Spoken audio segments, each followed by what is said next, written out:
Okay. So, all right. So we're going to talk about glazing. So we went to Lowe's, and they had this stuff, and it's dookie brown. It's not dark enough, and this is just clear, and it doesn't do it. It's really hard to tint. So we actually went to Sherwin-Williams, and they got us this, and this is basically just a stain. It's not really. It's a little bit thicker than a stain, but it's too watery, and it just dries so fast. It basically stains the wood. So what we did is we took this and we mixed it just about 1-to-1 with this so that we have something that tints it. Now this may or may not be the best way to do it, but that's what we did, and this is what we ended up with. So I ended up with this kind of really dark brown. It might look black, but this is very dark brown, and it's really goopy and jelly, which is exactly what I want because I don't want it to dry so fast that I can't do anything with it. So I've been practicing a little bit over here, and this is what it looks like. This is my very first attempt at it. And it's a flat surface, so there's no highlighted corners. But if you look at this one, I'm still trying to figure out how to highlight in the corner. And I think I have a technique, but we'll see. So I'm going to show you how I get this look. We haven't really found any good videos that show you exactly how to do this. So I got me some gloves because this stuff stains so bad, it's ridiculous. I got some.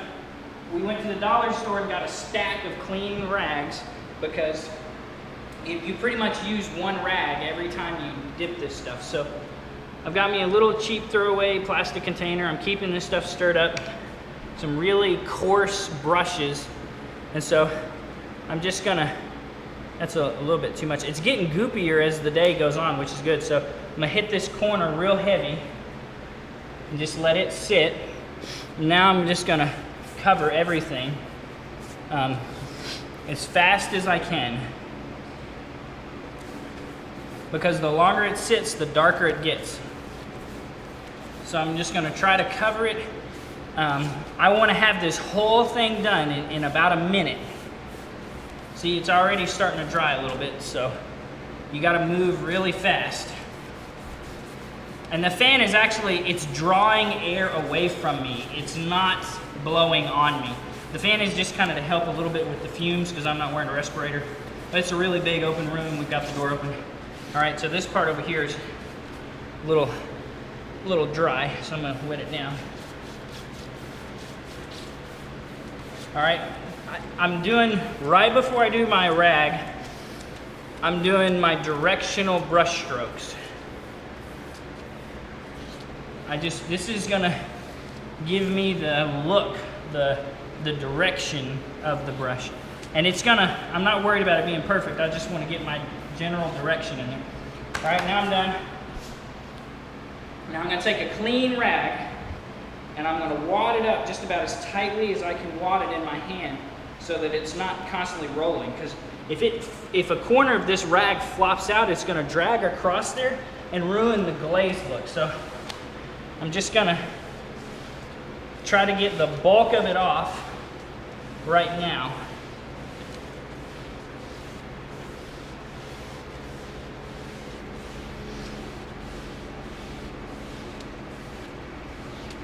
I'm trying to stay out of the corner because I'm trying to get that look. All right, so that's the first pass. Now I'm gonna try to get away from the first pass and do the same thing again.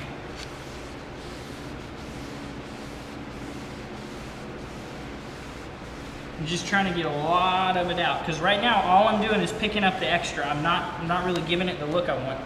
Now I'm gonna try to find me a good clean spot on this rag. And I could have folded this better, but so good clean spot, wad it up really tightly. And now I'm gonna try to take as much of it off as I can because this is where it's gonna be dry.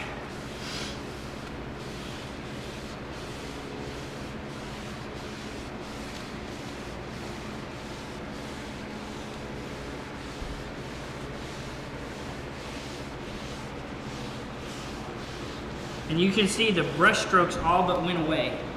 It's still that faux glaze look, but now I've got some swirl marks, so I'm just gonna drag in large strokes. I'm pulling some across the edge here, so I'm gonna wipe that off.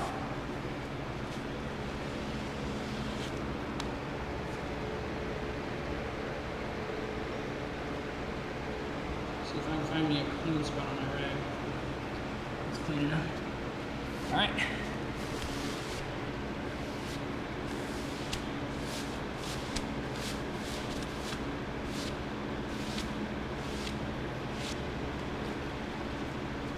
So next time around, I'm gonna wipe off the corner of my shelf before I start, which is why I'm doing this on the underside. So if it doesn't turn out perfect, you're not gonna see it. While I'm still learning my technique, I'm doing it in the areas that are not as obvious to the spectator. Try to find me a clean spot. Here are these swirl marks. Yeah, this one didn't turn out quite as well. Trying to stay away from that corner there to give it that, you know, look that everybody gets. See if I can.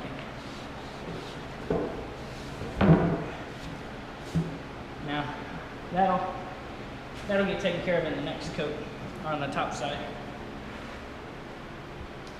And I'm putting them up next to each other so I can see if they're turning out the same way. Because that's my goal. I want this to kind of look fairly even and fairly similar. So now that I did this one on the bottom side, I went and grabbed this bottom side. Now this one is pretty much, it's not quite dry yet. So we'll go get another one. So this one we did the front and the back already whenever I was practicing. And you can see it kind of didn't work out that well. But so that one's pretty much done and dry. Now I'm gonna go get another shelf and start working on the other side of it. And then I'll just come back, once this one gets dry, I'll just stop working and come back to this one.